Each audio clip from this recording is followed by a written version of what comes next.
Biblia, ciencia y vida extraterrestre, ¿no? Eso es muy importante también porque, bíblicamente hablando, me parece que podemos tener un marco teológico que sea compatible con la vida extraterrestre.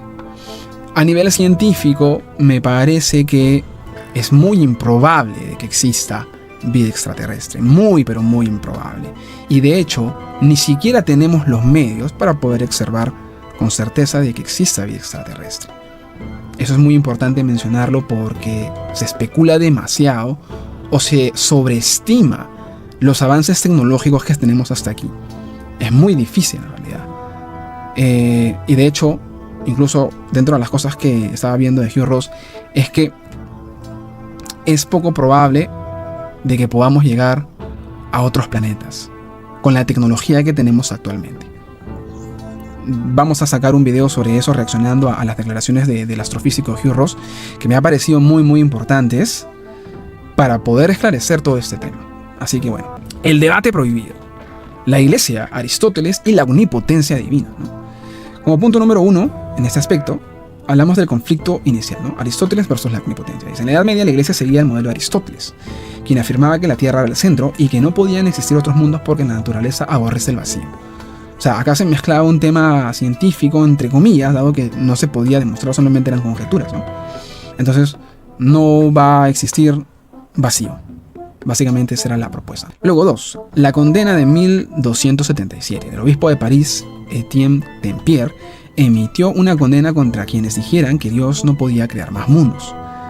Es interesante porque actualmente hay aparentemente como una animadversión a afirmar esa posibilidad. Pero en su momento se hizo una condena a partir de esa postura, ¿no? Porque en este caso se pensaba que eso limitaba la omnipotencia de Dios. O sea, para no atentar contra Dios, no podemos decir eso. 3, ¿no? La paradoja. Aunque se aceptó que Dios podía hacerlo, se creía que no lo había hecho. Esa es otra cosa. Una cosa es que Dios puede hacerlo, pero otra cosa es que sí lo haya hecho. O sea, puede, pero no. Es como que Dios puede hacer de que, no sé, de que mi equipo favorito gane la Copa Libertadores. Podría hacerlo, podría dotar de una capacidad sobrenatural a los jugadores de Sporting Cristal para lograr eso, pero ¿significa que lo ha hecho o no? Básicamente es eso, ¿no? Seguimos eso. El caso de Giordano Bruno. Este caso es muy importante porque acá entra a tallar el tema de la Inquisición, ¿no? A menudo se cita a Giordano Bruno como un mártir de la ciencia, ¿no? Pero su condena en el año 1600 fue más teológica que astronómica. Fue condenado por herejía y quemado en la hoguera en Campo de Fiori en Roma, ¿no? De hecho, una de sus declaraciones más importantes es: quizás tembláis al pronunciar sentencia contra mí, quizás tembláis más al pronunciar sentencia contra mí que yo al recibirla, ¿no? Eso es lo que dijo Giordano Bruno. Ahora, Giordano Bruno no solamente decía que había otros planetas, sino que el universo era infinito y que cada estrella era un sol con sus propios habitantes. O sea, este ya se mandó con todo, ¿no? Básicamente. Luego también, eso fue condenado como una herejía. Porque, o sea, afirmar de que habían otros planetas con gente que existía ahí, planteaba problemas a nivel teológico. Planteaba la pregunta: ¿Cristo tuvo que morir en cada uno de esos planetas? ¿Existen múltiples Adanes y múltiples caídas en cada uno de esos planetas? O sea, básicamente ese era el problema que se planteaba con la propuesta de Giordano Bruno. Por eso fue condenado y fue quemado por la Iglesia Católica, ¿no? Hay que aclarar eso. En el siglo XVIII, ¿no? 1700, se desarrolla el telescopio y ocurre la revolución científica a nivel de la observación del universo con Isaac Newton, ¿no? Y en este caso la idea de otros mundos habitados se volvió casi una obviedad para muchos pensadores cristianos, ¿no? El universo es inmenso y no hay razón para limitar la creación de Dios a un solo mundo. Luego, Thomas Paine y su desafío, ¿no? El filósofo deísta Thomas Paine atacó el cristianismo diciendo que era ridículo pensar que el creador de mundos infinitos se preocuparía por una pequeña isla como la Tierra. ¿Cómo puede un Dios infinito preocuparse solo por una pequeña parte de su creación? O sea, es decir, que Dios no solamente se limita a lidiar con nosotros, sino que Él tiene un propósito para cada una de las civilizaciones o especies que ha creado en cada uno de esos planetas. Eso es lo que decía Thomas Paine, para que tampoco piensen que es lo que yo estoy diciendo, ¿no? O sea, hasta aquí te parece importante la información que estoy compartiendo y quieres que sigamos haciendo más videos como este, por favor, suscríbete al canal, deja tu pulgar arriba y comparte el video. Ahora, ¿qué fue lo que dijo la Iglesia a la propuesta de Thomas Paine? Teólogos como Thomas Calmer argumentaron que la redención de Cristo en la tierra podría tener efectos legales y espirituales en todo el universo, como una señal para todas las demás inteligencias celestiales, ¿no? O sea, eso quiere decir de que sí, no negaban en este caso que pueden existir vida en otros planetas, pero que en su defecto Jesús, el sacrificio de Cristo, se aplicaría también a esas especies a fin de que también puedan ser redimidas al igual que nosotros, ¿no? Eso era lo que respondía Thomas Calmer o Chalmer. Disclaimer, ¿no? WAPS y abducción son tema aparte. Aquí estamos tocando, o sea, en este punto estamos hablando de la posibilidad real y científica, comprobable, con un 100% de certeza, de que puedan existir vida en otros planetas. No significa que estamos tomando los casos de abducción, los casos de contacto de tercer tipo, como una prueba de que existen civilizaciones o seres de otros planetas. Una cosa no tiene que ver con la otra. Y a mí en particularmente mi postura es que sí, efectivamente, eso obedece más a un tema espiritual que a un tema, o sea, a una cuestión biológica, de que efectivamente exista vida en otros planetas. Ahora, primeramente vamos a ver lo que son los argumentos en contra. O sea, decir de que no existe vida en otros planetas. Y después vamos a ver los argumentos a favor. Doctor Armando Alducino. El pastor Armando Alducino es un exponente de la visión que vincula el fenómeno extraterrestre con la actividad de ángeles y demonios. Según esta perspectiva, los avistamientos de ovnis y los reportes de abducciones no son eventos biológicos procedentes de otros planetas, sino manifestaciones espirituales de huestes de maldad en las regiones celestes. Esa es la postura que yo comparto, dicho sea de paso.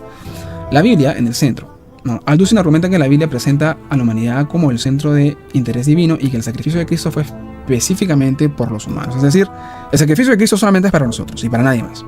Básicamente eso, ¿no? Por lo tanto, la narrativa de los aliens sería un engaño satánico de los últimos tiempos para desviar la atención de la segunda venida de Cristo y proponer falsos salvadores tecnológicos. Me parece que tiene mucho sentido. Huestes de maldad en las regiones celestes. Las fuerzas de otros detrás de estos fenómenos no son biológicas, sino espirituales, ángeles caídos y demonios que operan en el ámbito sobrenatural para engañar a la humanidad. Ahora, hay otras posturas también, como esta página God Question, que dice, ¿no?, que esta postura compartida por otros ministerios apologéticos advierte sobre las cuestiones necias e insensatas. Nos sugieren que gran parte de la fenomenología extraterrestre es engañosa y malevolente. Y es verdad, porque como ya hemos hablado hasta aquí, mucho de lo que hemos visto en realidad es tecnología y operaciones del gobierno de Estados Unidos. No que se trate efectivamente de una manifestación de seres de otros planetas. Y lo que sí podría tomarse como una evidencia, como un testimonio genuino, probablemente tenga que ver más bien con una manifestación espiritual y no con una manifestación también de seres de otros planetas. Ahora, tenemos a gente o otros ministerios en todo caso, como Ken Ham, el ministerio Answer in Genesis, por el cual, de hecho, yo me he formado una opinión en cuanto a la interpretación de Génesis. De hecho, yo me inclino a una interpretación más bien literal, de 6 días, con sus matices, ¿no? No completamente literal, pero sí con sus matices, ¿no? Pero ¿qué dice, no? Organizaciones como Answer in Genesis mantienen que la vida extraterrestre inteligente es imposible basándose en la lógica del Evangelio, ¿no? De que Jesús solamente ha muerto por la raza humana, ¿no? Cristo solo tiene una esposa. La Biblia no prevé que Dios redima a otras especies de la misma manera que no redimió a los ángeles caídos. Ahora, ese punto, el punto 2 que vemos en esta imagen, me parece muy fuerte en contra de los que plantean que sí. O en contra de la posibilidad de que sí existe vida extraterrestre, ¿no? Que ya vemos cómo Dios ha creado a otros seres a quienes no ha querido redimir. No ha otorgado para ellos un plan de salvación. Y eso lo vemos porque ciertamente no auxilió a los ángeles, sino que auxilió a la descendencia de Abraham, ¿no? Hebreos 2:16. Ahora, punto 3, ¿no? Desde este punto de vista, el descubrimiento de un solo microbio en Marte sería un desafío a la idea de que la vida solo surge por un acto creativo directo de Dios en la biosfera terrestre. Ahora, eso es interesante, ¿no? Porque si se encontrara vida extraterrestre en Marte o en otro planeta, eso sí pondría en jaque mucho de lo que... o sea, esta postura en particular, ¿no? Pero está sujeto a de que se confirme la vida en otro planeta, ¿no? Mientras eso no se confirme, la postura se mantiene intacta. 4, ¿no? La posibilidad es excepcionalmente remota. Algunos admiten que bacterias creadas por Dios podrían existir si su propósito fuera servir de soporte vital en otros entornos, aunque lo consideran extremadamente improbable. Es decir, no lo niegan, pero tampoco lo afirman porque no hay evidencia de eso. Ahora, ¿cuál es la postura bíblica tradicional, ¿no? Toda la creación gime bajo el peso del pecado, ¿no? En este caso la Biblia indica que toda la creación gime y sufre bajo el peso del pecado. Eso lo vemos en Romanos 8, 18, del 18 al 22. Dice: el efecto de la maldición después de la caída de Adán fue universal. De lo contrario, ¿cuál sería el propósito de que Dios vaya a destruir toda la creación para dar paso a una tierra nueva y cielos nuevos? Eso lo vemos en 2 de Pedro 3:13 y Apocalipsis 21:1. No, por lo tanto, todos los extraterrestres que viven en otro lugar habrían sido injustamente afectados por la maldición adánica. Sin ser ellos espiritualmente culpables, no habría heredado la naturaleza de pecado de Adán. Es decir, serían seres que no son seres caídos, por lo tanto, no deberían estar bajo el juicio de la maldición que ha recaído sobre toda la creación. Eso también me parece un argumento interesante. 2. ¿No? Cristo vino a redimir a toda la creación, pero solo a través de la humanidad. No, Cristo se encarna, y cuando se encarna, eso lo hace un representante ante Dios, pero de la raza humana. O sea, de la raza adámica.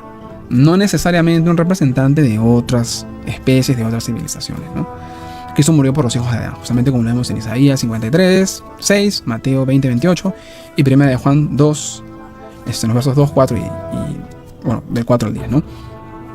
Ahora, o sea, hasta aquí estamos viendo cosas muy, muy interesantes, porque vemos cómo a nivel bíblico la postura de que sí existe evidencia o de que sí podría existir vida en otros planetas tiene muchos problemas a nivel soteriológico. Y la soteriología es el punto más importante del cristianismo. O sea, no estamos hablando de una cuestión secundaria que no importa, sino estamos hablando del punto neurálgico del cristianismo, con lo cual obviamente tendríamos que poder dar una respuesta. Bien, continuamos, ¿no? Dice: ¿cómo eso significa que cualquier extraterrestre se perderá por la eternidad cuando esta creación actual se destruye en un calor ferviente? Algunos se han preguntado si el sacrificio de Cristo podría repetirse en otros lugares y para otros seres. Sin embargo, Cristo murió una vez por todas, ¿no? O sea, Cristo murió una sola vez y para siempre. O sea, es decir, no tendría por qué sacrificarse un montón de veces, ¿no? En la Tierra no va a ser crucificado o resucitado nuevamente en otros planetas, ¿no? Eso se confirma por el hecho de que la iglesia redimida es conocida como la esposa de Cristo. O sea, en un sentido muy particular, como que si no hay más después de eso. Y es un matrimonio que durará por la eternidad. O sea, eso me parece también algo muy, muy problemático. Porque si Dios plantea la postura de que debemos ser monógamos, tenemos que practicar la monogamia, sería un poco ilógico que Él proponga la poligamia, o que Él mismo practique la poligamia, ¿no? Sería un poco contradictorio a mi entender. Entonces, eso plantea un problema ante la posibilidad de vida extraterrestre. Y tampoco menciona, ¿cómo se llama?, de que vaya a redimir a otros seres, como tampoco lo hace con los ángeles. Y también la promesa de cielos nuevos y tierra nueva es algo que se nos estaría dando básicamente a nosotros, por lo que podemos entender. Porque si el resto no cayó, entonces tampoco tendría que por qué esperar una redención a nivel global, ¿no? Dado que sería imputarles de repente una condenación que no les corresponde, siendo que ellos no cayeron. Básicamente eso. Ahora, hasta ahí hemos visto argumentos en contra. ¿Por qué no podría existir la vida extraterrestre desde una perspectiva bíblica? Existen argumentos a favor, existen varios argumentos a favor, y de hecho algunos de ellos me parece que son bastante fuertes, a mi entender. Tenemos la postura de la Iglesia Católica, ¿no? Que hacemos bien en revisarla, porque la Iglesia Católica es una entidad que, si bien es cierto está en decadencia, sigue teniendo mucha influencia en mucha gente. Dice, ¿no?, el exdirector del Observatorio Vaticano, el jesuita José Gabriel Funes, ha sido una voz prominente en este campo. En sus entrevistas ha afirmado que creer en la posibilidad de vida extraterrestre no contradice la fe en Dios. Según Funes, no podemos poner límites a la libertad creadora de Dios. Un Dios que es capaz de crear una inmensa variedad de criaturas en la Tierra podría bien haber hecho lo mismo en el resto del universo. Por otro lado, ¿no?, Funes introdujo el concepto del hermano extraterrestre, ¿no?, argumentando que si San Francisco de Asís, un santo católico, llamaba hermano al Sol y hermana a la Luna, no hay razón para excluir de esa fraternidad a un ser inteligente de otro planeta, pues ambos serían criaturas del mismo Padre. A mí me parece que este es un argumento que no es tan fuerte, porque, o sea, el hecho de que Francisco de Asís lo haya hecho no implica que eso es verdad, y tampoco significa que tenga lógica, ¿no? Ahora, la salvación es la encarnación única. En cuanto a la salvación, Funes especula que quizá otros seres no han pecado, pero si lo hubieran hecho, la encarnación de Cristo en la Tierra sigue siendo un evento único en la historia del cosmos. O sea, como que también se verían ellos beneficiados, ya sea directo o indirectamente, por el sacrificio de Cristo, a fin de que ellos también puedan ser redimidos. No, es complicado porque, o sea, si no han pecado, ¿de qué serían redimidos, no? O en todo caso tendrían que haber pecado también igual que nosotros. Pero eso sería especular porque realmente no lo sabemos. No sabemos si en todo caso existiera, no sabemos qué ha pasado con esas especies, ¿no? La Biblia no prevé que Dios redima ninguna otra especie. No, la Biblia no prevé que Dios redima ninguna especie, como tampoco redime a los ángeles caídos. Bueno, ese es un punto interesante. Podría tomarse de otra manera, y ya lo voy a explicar más adelante. Cómo eso podría tornarse más bien como un argumento a favor de que sí existe vida extraterrestre, ¿no? Ahora, existe un paralelismo que de alguna manera quiere argumentar una lógica de que sí puede existir vida extraterrestre, en el sentido de que en su momento, cuando los escritores bíblicos escriben el Nuevo Testamento, incluso el Antiguo, hablan por ejemplo del mundo, pero cuando ellos se refieren al mundo, hablan únicamente del mundo conocido por ellos, el cual no incluía ni Oceanía ni el continente americano. Entonces, luego cuando se encontró que sí existían esos continentes y que había gente que vivía ahí, se replanteó el tema teológico, ¿no? Se tuvo que mencionar de manera explícita, ¿no? Que estas personas también eran creación de Dios y por ende también necesitaban ser evangelizadas, en este caso. Entonces, algunos argumentan que suceder lo mismo con el tema OVNI. Si es que se encuentra vida extraterrestre, entonces tendría que también predicársele el Evangelio de Jesucristo y incluirlos también como parte de la creación de Dios.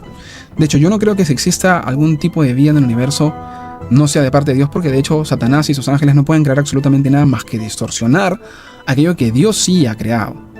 Entonces, todo lo que existe en el universo, sea materia inorgánica u orgánica, todo me parece que es de parte de Dios. Ahora, acá se plantea en este caso el tema del imago Dei, que puede presentar como un reto en contra de la posibilidad de que exista vida en otros planetas, ¿no? Porque el imago Dei se ha muchas veces planteado, muchas veces se entiende como que si Dios es como un ser humano, ¿no? Que tiene esa imagen y todo a nivel visual.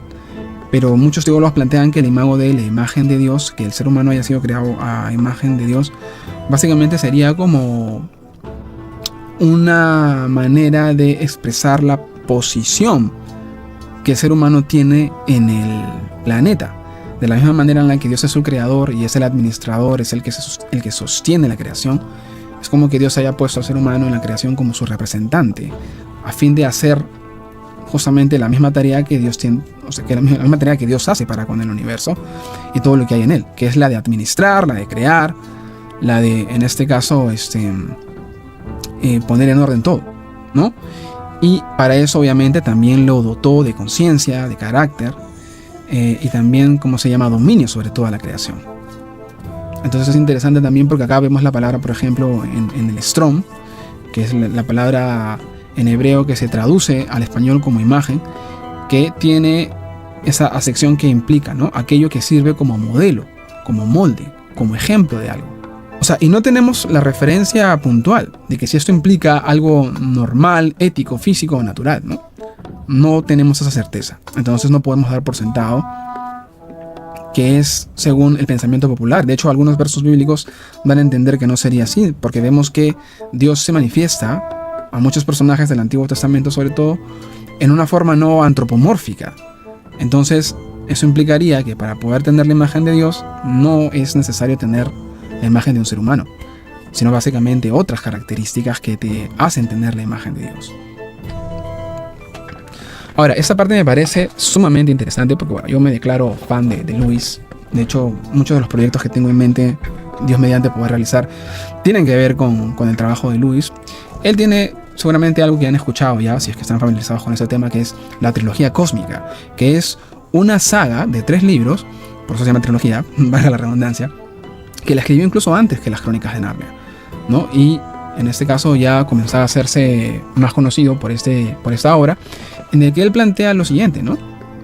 Las exploraciones teológicas más profundas sobre la vida en otros mundos a través de su obra de ficción. En su trilogía cósmica, Más allá del planeta silencioso Perelandra y esa horrible fortaleza, Lewis utiliza el género de ciencia ficción para plantear la hipótesis sobre la relación entre Dios, los ángeles y los habitantes de otros planetas, ¿no? Ahí están las 3, en este caso, trilogías, ¿no? La narrativa Lewis dice que el universo está lleno de vida y es gobernado por inteligencias espirituales llamadas el Dila, que sirven a Mal-el-Dil, que en este caso es un tipo de Cristo dentro de esa historia. La Tierra dentro de esta saga es el planeta silencioso, ¿no? Tulkandra. La Tierra es el planeta silencioso porque su gerente espiritual, Satanás, se rebeló y el planeta quedó en cuarentena. Y luego está Marte, Malacandra, que existen especies que viven en perfecta armonía y no conocen el concepto del pecado como tal, como lo entienden los humanos.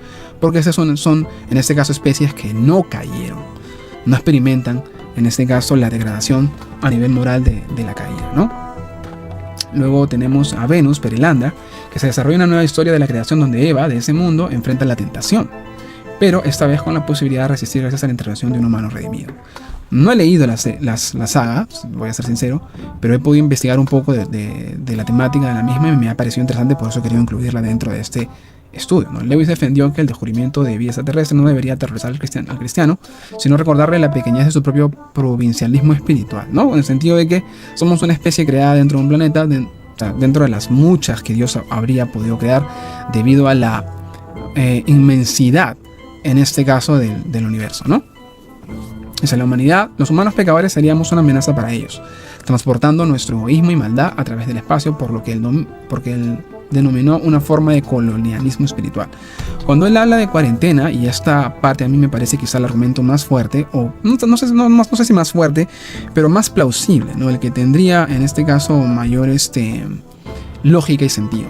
Y propone que efectivamente la Tierra habría sido un planeta en el que se creó la vida, al igual que muchos otros, pero que la Tierra tiene la particularidad de ser el único planeta en el que hay seres que cayeron en desobediencia, en pecado. Por ende, son los únicos seres del universo que necesitan la redención. Por eso el sacrificio de Cristo vendría a ser único. Pero a consecuencia justamente de nuestra caída, mientras todo eso llega a su punto último, cuando Jesucristo regrese, no nos es permitido tener contacto con el resto de civilizaciones o vida extraterrestre en otros planetas, porque dado a nuestra condición caída seríamos un agente de contaminación para estas otras razas. Entonces eso haría que el sacrificio de Cristo solamente se aplique hacia nosotros y no tener esa dificultad teológica a nivel soteriológico sobre cómo lidiar con el sacrificio de Cristo con relación a estas otras especies en otros planetas. Vamos con la última parte ya, con la cereza del pastel, que viene a ser en este caso Michael Heiser, ¿no? Destacado erudito en lenguas semíticas y estudios bíblicos, es una de las más sofisticadas y matizadas dentro del cristianismo contemporáneo, ¿no? Una de las voces más sofisticadas y matizadas, ¿no? Él plantea la posibilidad de vida biológica en otros planetas, pero al mismo tiempo sostiene lo mismo que yo he mencionado, de que todo el fenómeno ovni con las abducciones y todo ese tema, en realidad sería más un engaño del gobierno, en su gran mayoría, y en menor medida una manifestación espiritual de origen satánico. Básicamente eso. Ahora, él lo plantea con algunos puntos, ¿no? Número 1, la compatibilidad teológica y la no exclusividad de la Biblia, ¿no? La Biblia no menciona a los extraterrestres porque es un registro selectivo de la historia de la salvación humana, no un catálogo exhaustivo de toda la realidad física o celestial. El hecho de que no aparezca no significa que no pueda existir. De la misma forma que la Biblia no menciona otros continentes o avances científicos que hoy sí conocemos. Por otro lado, ¿no? Soberanía divina. Si existe vida en cualquier otra parte del cosmos, Yahvé es su creador y soberano, el universo es vasto para reflejar su gloria y no necesariamente para ser un espacio exclusivo del hombre. No, básicamente lo que yo ya les había venido mencionando, ¿no? O sea, obviamente mis opiniones están en gran manera influenciadas por las de Michael Heiser y otros autores más también, yo sé de paso, porque he revisado mucho material, como ya les decía, para poder hacer este video, ¿no? Ahora, punto número 2, en cuanto a la visión de Michael Heiser. Distinción entre los alienígenas biológicos y el fenómeno WAP, ¿no? Como ya les he mencionado, ¿no? Alienígenas biológicos reales. Él se creía que es perfectamente posible que existan seres biológicos inteligentes en otros planetas creados por Dios, si estos seres fueran morales y no hubieran caído en pecado. No entraría en conflicto con la doctrina de la redención humana. Justamente la misma doctrina que a mí me parece que tiene más sentido, que es el hecho de que podrían existir, sí, pero no han caído. Por lo tanto, el sacrificio de Cristo no tiene una relación directa con ellos porque no necesitan un redentor debido a que no han caído. Así como los ángeles que no han caído tampoco necesitan un redentor porque no han caído. Entonces, son seres que han sido creados con algún propósito de parte de Dios, pero no sabemos exactamente cuál es y ya sería especular como que mucho, ¿no? Y por ende tampoco se nos es permitido tener contacto con ellos. Y no lo vamos a hacer hasta que en todo caso Dios decía ya que es el tiempo de la redención final, ¿no? Cuando Jesús regrese. Heiser es profundamente escéptico respecto a las historias actuales de abducciones que involucran a estos seres biológicos de otros planetas. Argumentaba que los reportes de encuentros cercanos suelen ser manifestaciones espirituales malévolas o encubrimiento de tecnología militar humana, ¿no? Lo que ya habíamos mencionado. Punto número 3, ¿no? Alienígenas ancestrales. Heiser dedicó gran parte de su carrera a desmantelar la teoría de autores como Zecharia Sitchin y programas como alienígenas ancestrales. Errores lingüísticos. Como experto en sumerio y acadio, demostró que las traducciones de Sitchin sobre los Anunnaki como astronautas eran demostrablemente falsas y carentes de base lingüística. Veía en estas teorías un intento de reemplazar al dios bíblico por salvadores tecnológicos, lo cual consideraba una forma de pseudo-erudición deshonesta. ¿No? Básicamente, esas teorías, ¿no?, de que en realidad todas las religiones y las manifestaciones sobrenaturales son producto de justamente seres de otros planetas, él lo ve mucho de ello como charlatanería, porque de hecho son sensacionalistas, ¿no? Él tiene, en el video que les recomendé a mitad de este podcast, él plantea justamente de que Sitchin hizo un muy mal trabajo para traducir las lenguas o las tablas sumerias, y por ende hace o escribió libros como El 12º planeta o Las crónicas de los Anunnakis, que tienen prácticamente en su totalidad errores de traducción, y por ende sus conclusiones y sus posturas son completamente equivocadas con relación a lo que realmente dicen esas tablas. Bien, así que bueno, básicamente eso es lo que se plantea aquí. O sea, tenemos acá este último punto que ya un poco es parte de lo que yo también he podido observar a nivel de mi estudio personal, que es el versículo de 1 Corintios 4:9, ¿no? Porque según pienso, Dios nos ha exhibido a nosotros, los apóstoles, como postreros, como sentenciados a muerte, pues hemos llegado a hacer espectáculo al mundo, a los ángeles y a los hombres. Voy a dejar en un link en la descripción del video las diapositivas, todas las diapositivas que han visto aquí. Voy a dejarlos ahí por si quieren utilizarlo para algún otro fin. Pueden utilizarlo, son gratuitas. Obviamente también los invito una vez más a que se puedan suscribir al canal, ¿no? Y básicamente yo tengo los 4 puntos que ya los he mencionado, básicamente los he ido desarrollando, y si los puedo de alguna manera resumir, es de que a nivel científico, según la evidencia que tenemos ahorita, es muy, pero muy improbable que exista vida extraterrestre. Muy, muy improbable, y es muy difícil que el ser humano pueda conocer esa información con la tecnología que tenemos actualmente. Por lo tanto, todo lo que vemos ahorita es mera especulación a nivel científico. 1. 2. El fenómeno WAP es muy probable que sea, en este caso, manifestaciones demoníacas. Básicamente eso, y que sea utilizado como producto de un engaño, cortina de humo, para poder impulsar un gobierno de orden mundial. Básicamente. Y de hecho, aprovechando eso, en este momento voy a colocarles acá, bueno, acá está nuestro canal, a indicarles cuál es la película de la que les hablé al principio. Es básicamente Día de la Independencia 2. ¿Aún llevarás a tu padre al aniversario? Espero que no me bajen el video por el derecho de autor. 1996, el mundo escapó de la amenaza de la extinción. Tu padre es el hombre más valiente que he conocido. Todos perdimos a un ser humano. Pero en su sacrificio encontramos la tecnología para hacer una tierra más fuerte y más segura. Porque nuestra supervivencia solo será posible si permanecemos unidos. O sea, básicamente tuvimos 20 años para prepararnos. La película visualmente es muy chévere, no tuvo realmente la acogida que tal vez se esperaba que tuviera, dado que era la secuela de la primera, ¿no? En la que sale Will Smith. Will Smith no sale en esta segunda. Pero básicamente es lo mismo, ¿no? O sea, llegaron los extraterrestres, tuvimos contacto con ellos, peleamos con ellos, y luego hicimos ingeniería inversa de la tecnología que adquirimos de ellos. Obviamente, esto es de la película, ¿no? Vuelvo a aclarar. Y que luego ya estábamos listos para el contacto final, en el que ellos iban a regresar, pero no iban a regresar únicamente ellos, sino que iban a regresar estos malos de siempre, pero al mismo tiempo iban a regresar otra especie. Otra especie que también tenía mucha tecnología para poder combatir, en este caso, a estos seres que no solamente operaban aquí en este planeta, sino que por diferentes galaxias hacían lo mismo, ¿no? Querer consumir los recursos de un planeta para destruir a la especie y todo lo demás. Y que a partir de justamente esta amenaza que tenemos, finalmente nos unimos, los países del mundo, para desarrollar tecnología, para estar preparados contra estos seres que vienen de otros planetas, ¿no? Algunos para ayudarnos, otros para conquistarnos, y así. Entonces, bueno, para que no quedarme sin cumplir la promesa de cuál era la película que les iba a recomendar, ¿no? Igual, véanla, me parece que les va a poner mucho en contexto y obviamente eso es lo que quieren hacer, eso es lo que quieren impulsar, ¿no? Y esa película de hecho ya tiene varios años, ¿no? No tampoco es tan reciente. Por otro lado, la interpretación tradicional.